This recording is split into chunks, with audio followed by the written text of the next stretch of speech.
ভাই দাঁড়ান, ওখানে কি করলেন?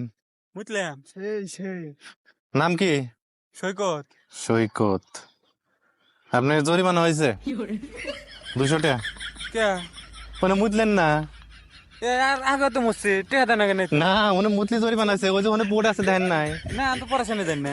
কি কয়? জরিমানা আছে এখন থেকে দেয়া দেন। কেমন থেকে সরকার সরকার আর আগে মরছি শোনেন আগে, ওনে ওই যে ওখানে বোর্ডে ধ্যান লেখা আছে, পড়াশোনা জানি না করলাম না। সরকার নতুন নিয়ম আছে। নিয়ম না আমি নতুন- আর মেলা মরছি এখন দেন থেকে আগে দেয়া নাই। দেয়া লাগবো। মালা খোলে কে? এর আমি কত মরছি দেয়া দেয়া লাগবো এখন না। থেকে। সরকার নতুন নিয়ম করছে, ওই যে বোর্ডে দেখেন। আমি আর কত মরছি আরে টেহা দেয়া লাগবো, জরিমানা। হুম। সরকার নতুন নিয়ম করছে, নিয়ম জানেন না? ঘুরতে আছি খালি জরিমানা জরিমানা দিয়ে দেওয়া লাগবে। না আর আমি কত মরছি আরে মুতলি কি হবো? সরকার নতুন নিয়ম করছে, না কোন আমি কত মতি নতুন নিয়ম করছে, টেহা দেয়া লাগবো।